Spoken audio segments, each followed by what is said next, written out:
Ating pasimula ng ating pagdiriwang sa ngalan ng Ama, ng Anak at ng Espiritu Santo. Amen.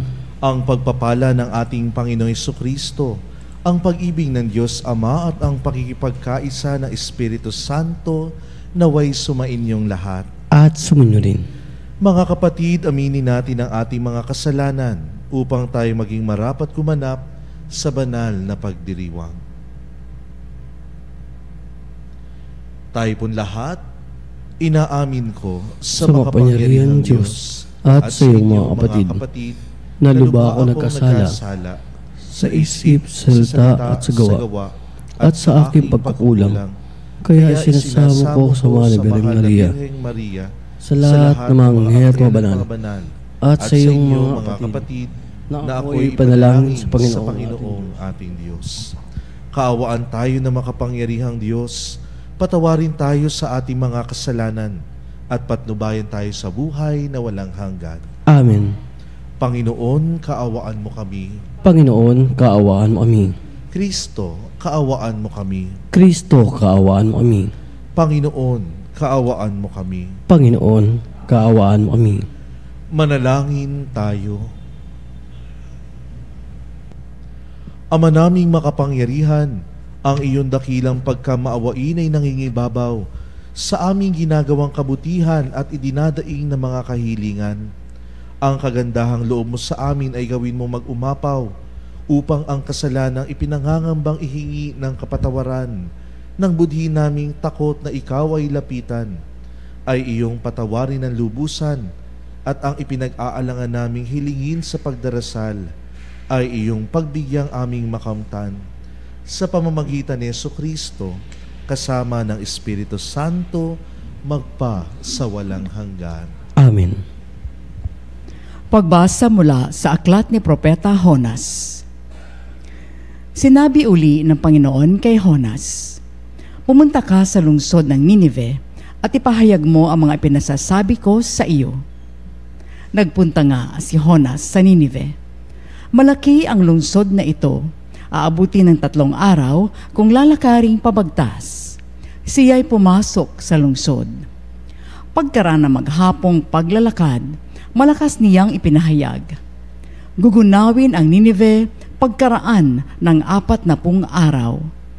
Naniwala ang mga taga roon sa pahayag na ito mula sa Diyos. Kaya nag-ayuno sila at nagdamit ng sako bilang tanda ng lubos na pagsisisi at pagtalikod sa kanilang mga kasalanan. Nang mabalitaan ito ng hari ng Ninive, bumaba siya sa kanyang trono, naghubad ng balabal, nagdamit din ng sako at naupo sa abo. At ipinasabi niya sa mga taga Ninive, "Ito'y utos ng hari at ng kanyang mga pinuno. Walang kakain isa man, wala ring iinom, maging tao o hayop. Lahat ng tao at hayop ay magdamit ng sako. Taimtim na manalangin sa Diyos ang bawat isa.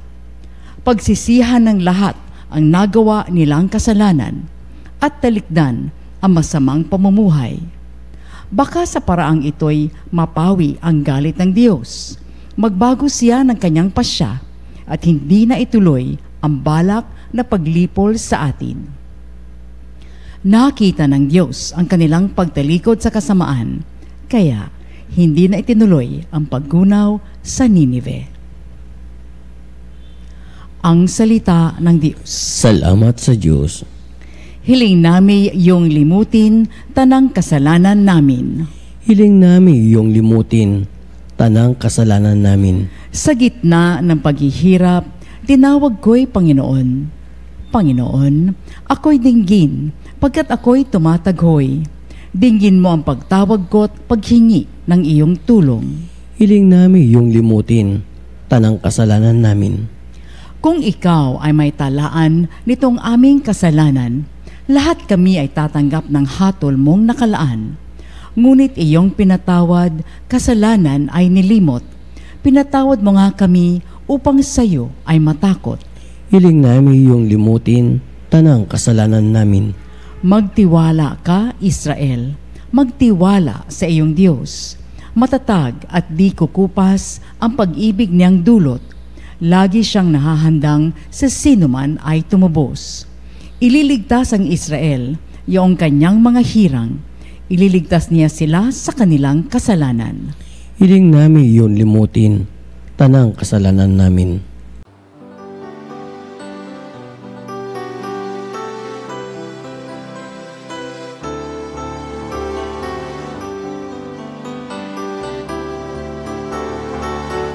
Alleluia, Alleluia, Alleluia, Alleluia, Alleluia, Alleluia, Alleluia. Alleluia, Alleluia, Alleluia. Alleluia, Alleluia, Alleluia, Alleluia. Sumainyo ang Panginoon At sumainyo rin. ang mabuting balita ng Panginoon ayon kay San Lucas. Papuri sa iyo, Panginoon.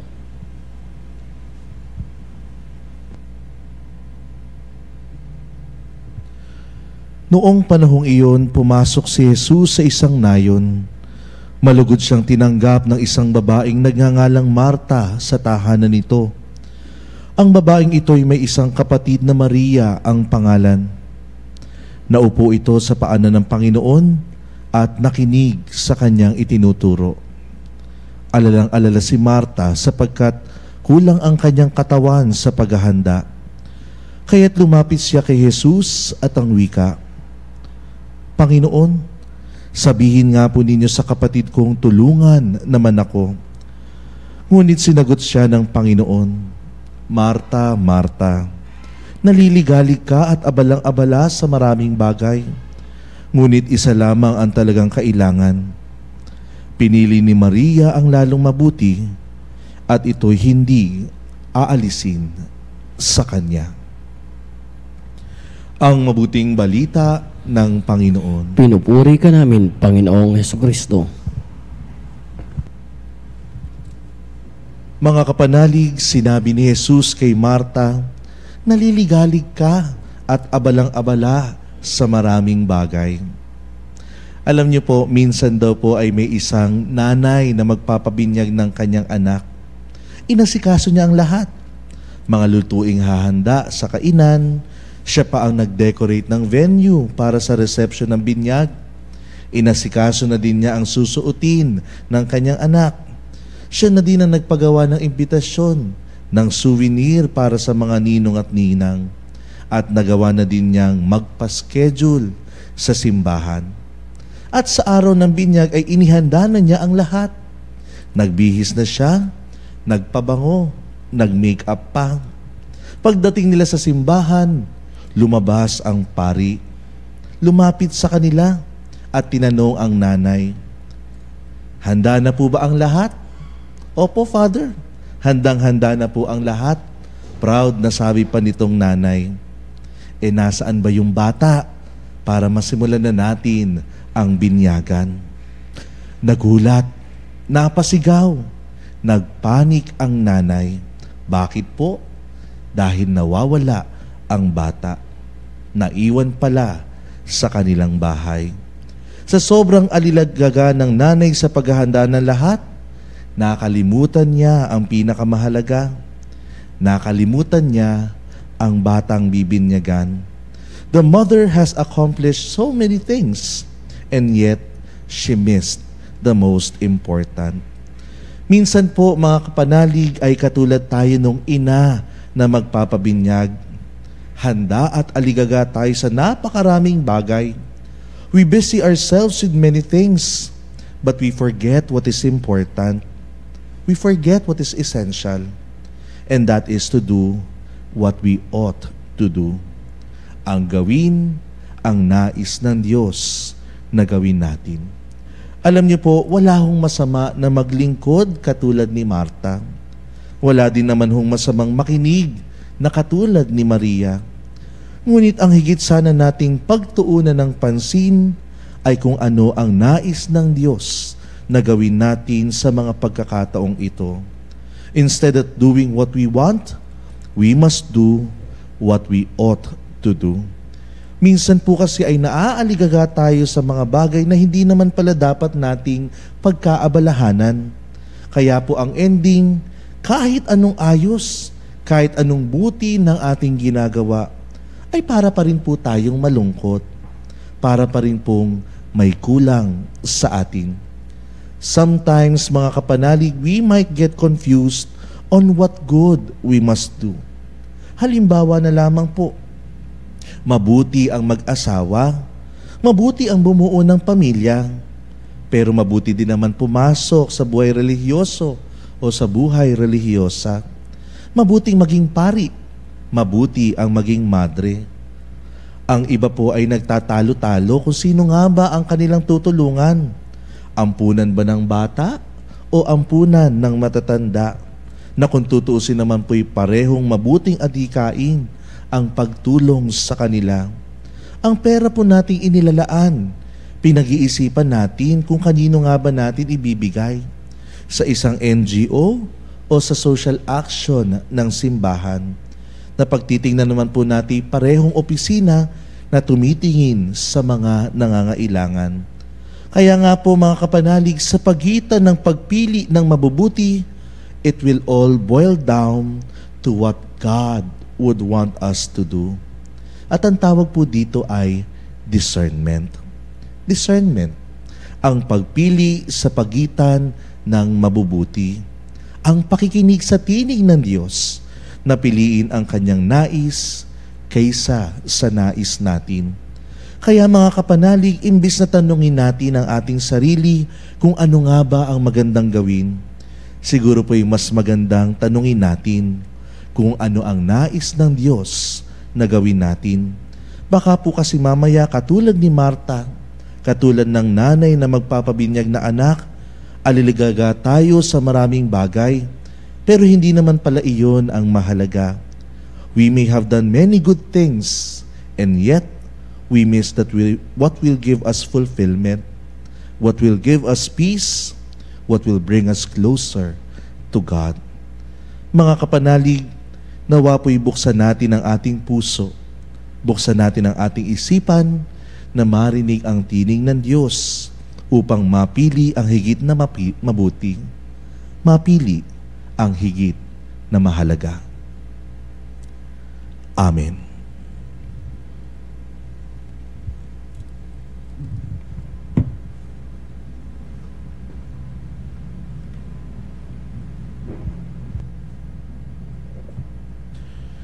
Tulad ng napag-alaman ni Maria at Marta, nabunyag kay Jesus ang kabutihan at pag-ibig ng Diyos na nananahan sa ating piling. Manalangin tayo sa Diyos na naririto at nakikinig sa atin. Sa bawat panalangin ng ating po itutugon, Panginoon, dalawin mo kami. Panginoon, dalawin mo kami. Ang simbahan sa buong daigdig, naway maging bukas na tahanan para sa lahat ng maliliit nating mga kapatid. Manalangin tayo sa Panginoon. Panginoon, dalawin mo kami. Ang mga labis na abala sa mga bagay sa mundong ito na kumukupas, naway magkaroon ng pagpapahalaga sa pakikinig sa salita ng Diyos. Manalangin tayo sa Panginoon. Panginoon, dalawin mo kami. Katulad ni Maria, naway piliin natin ang higit na mahalaga at tanggapin si Jesus sa ating puso at buhay. Manalangin tayo sa Panginoon. Panginoon, dalawin mo kami.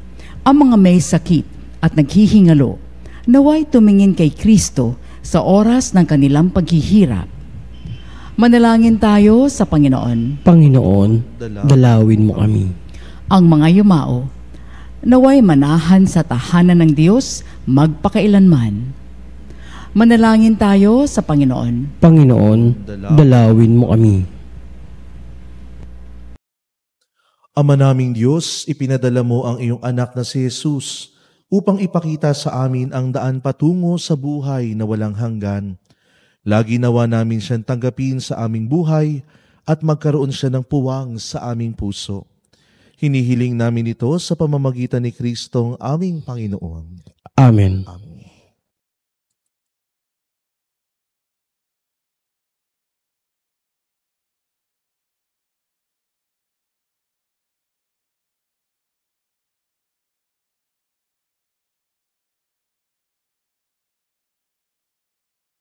Aming hatid, alay na ito, ang tinapay na nagmula sa pagpapala mo. At tanggapin ang alak na ito, inuming inihain sa'yo. Mahal naming Diyos, inyong tanggapin ang munting alay mula sa amin. Buong puso namin hihintayin pagpapala na aming hidin. Manalangin kayo mga kapatid upang ang paghahain natin ay kalugdan ng Diyos Amang makapangyarihan. Tanggapin nawa ng Panginoon itong paghain sa iyong amay, sa kapurihan niya at karangalan, sa ating kapanabangan at sa buong sambayanang banal. Ama naming lumikha, tanggapin mo ang paghahain ng mga alay na iyong inihabilin at sa pagdiriwang ng dapat naming ganapin ang kabanalan ng iyong pagliligtas naway sumaamin. Sa pamamagitan ni Jesucristo, kasama ng Espiritu Santo, magpa sa walang hanggan. Amen. Sumainyo ang Panginoon. At sumainyo rin. Itaas sa Diyos ang inyong puso at diwa. Itinaas na namin sa Panginoon. Pasalamatan natin ang Panginoong ating Diyos. Marapat ay siya ay pasalamatan. Ama naming makapangyarihan, tunay ngang marapat na ikaw ay aming pasalamatan. Ikinalugod mong likhain ang sanlibutan na iyong pinagbabago at idinarangal sa pamamagitan ng iyong anak na kinalulugdan. Kaya't utang na loob ng iyong mga itinatangi at ng mga banal na kapiling mong lagi ang iyong paggiliw at pagkakandili. Kaya kaisa ng mga anghel na nagsisiawit ng papuri sa iyo, nang walang humpay sa kalangitan, kami nagbubunyi sa iyong kadakilaan.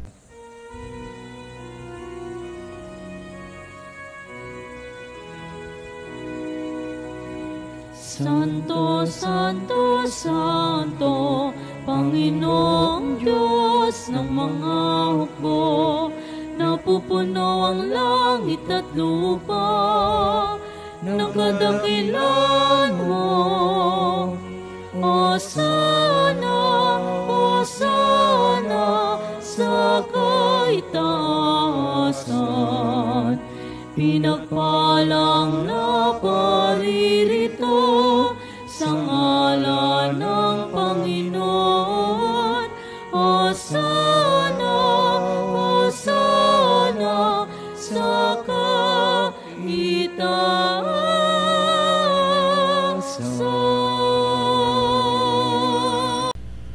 Ama naming banal, ikaw ang bukal ng tanang kabanalan. Kaya't sa pamamagitan ng iyong Espiritu, gawin mong banal ang kaloob na ito upang para sa aming maging katawan at dugo ng aming Panginoong Hesukristo.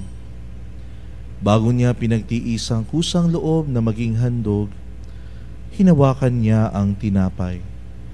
Pinasalamatan kaniya. Pinaghati-hati niya iyon. Iniabot sa kanyang mga alagad at sinabi, "Tanggapin ninyong lahat ito at kanin. Ito ang aking katawan na ihahandog para sa inyo."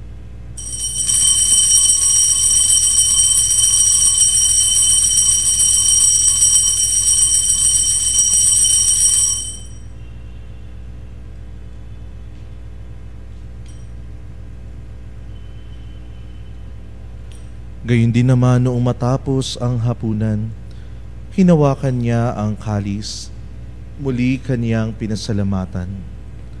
Iniabot niya ang kalis sa kanyang mga alagad at sinabi, "Tanggapin ninyong lahat ito at inumin.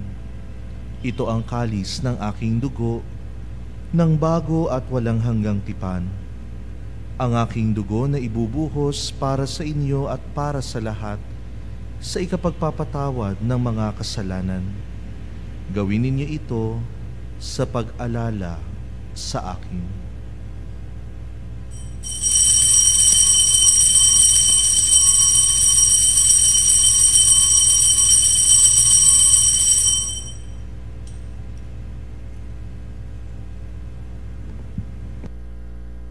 Ipagbunyi natin ang misteryo ng pananampalataya. Sa krus mo't magkabuhay, kami natubos mong tunay. Ang Jesus aming mahal, iligtas mo kaming tanan, ngayon at magpakailanman.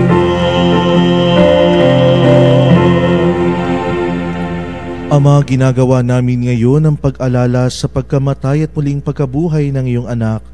Kaya't iniaalay namin sa iyo ang tinapay na nagbibigay buhay at ang kalis na nagkakaloob ng kaligtasan. Kami nagpapasalamat dahil kami iyong minarapat na tumayo sa harap mo para maglingkod sa iyo. Isinasamo namin kami magsasalo-salo sa katawan at dugo ni Kristo ay mabuklod sa pagkakaisa sa pamamagitan ng Espiritu Santo.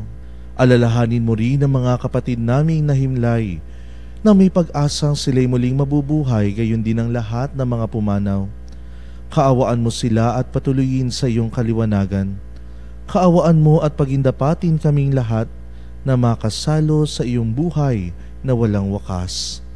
Kaisa ng mahal na Birheng Maria na Ina ng Diyos, ng kabiyak ng puso niyang si San Jose, kaisa ng mga apostol at ng lahat ng mga banal na namuhay dito sa daigdig ng kalugod-lugod sa iyo, maipagdiwang nawa namin ang pagpupuri sa ikararangal mo sa pamamagitan ng iyong anak na aming Panginoong Hesukristo. Sa pamamagitan ni Kristo, kasama niya at sa Kanya, ang lahat ng parangal at papuri ay sa iyo, Diyos Amang makapangyarihan, kasama ng Espiritu Santo, magpa sa walang hanggan.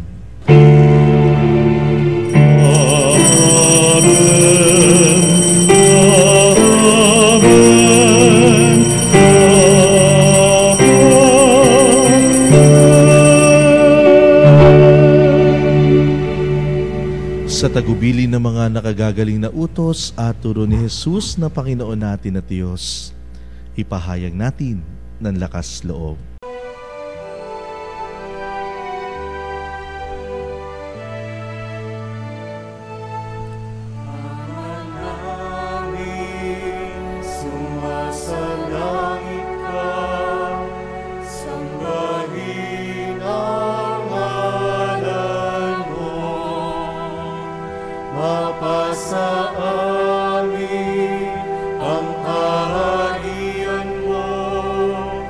So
Hinihiling namin kami iadyas sa lahat ng masama, pagkalooban ng kapayapaan araw-araw, iligtas sa kasalanan at ilayo sa lahat ng kapahamakan, samantalang aming pinananabikan ng dakilang araw ng pagpapahayag ng tagapagligtas naming si Hesukristo. Sapagkat iyong kaharian, kapangyarihan at ang kapurihan magpakailanman. Amen.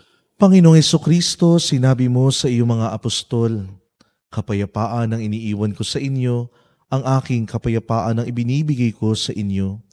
Tunghayan mo ang aming pananampalataya at huwag ang aming mga pagkakasala. Pagkalooban mo kami ng kapayapaan at pagkakaisa ayon sa iyong kalooban, kasama ng Espiritu Santo, magpa sa walang hanggan. Amen. Ang kapayapaan ng Panginoon ay laging sumainyo. At sumainyo rin. Magbigayan kayo ng kapayapaan sa isa't isa. Peace. Kapayapaan po, mga kapanalig. Kordero ng Diyos na nag-aalis ng mga kasalanan ng sanlibutan, maawa ka sa amin. Kordero ng Diyos na nag-aalis ng mga kasalanan ng sanlibutan, maawa ka sa amin. Kordero ng Diyos na nag-aalis ng mga kasalanan ng sanlibutan, ipagkaloob sa amin ang kapayapaan. Mga kapanalig, ito ang kordero ng Diyos.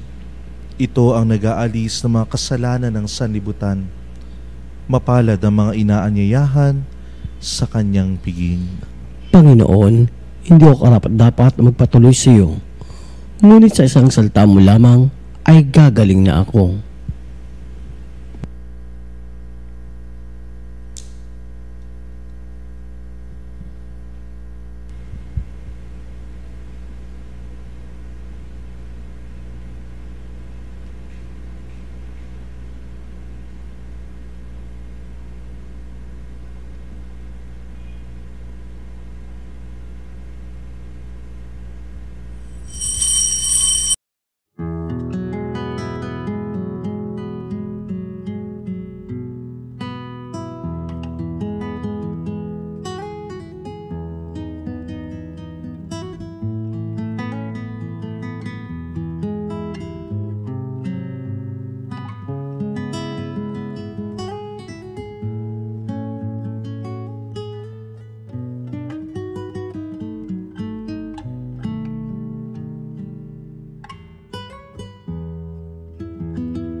Manalangin tayo. Ama naming mapagmahal, ipagkaloob mo sa pagsasalo namin sa pagkait-inuming banal. Kami ay maging katawan ni Kristo na aming pinakinabangan sa pamamagitan niya kasama ng Espiritu Santo, magpa sa walang hanggan. Amen. Sumainyo ang Panginoon. At sumainyo rin. At pagpalain kayong lahat ng makapangyarihang Diyos, Ama, Anak at Espiritu Santo. Amen. Humayo kayo sa kapayapaan ni Kristo.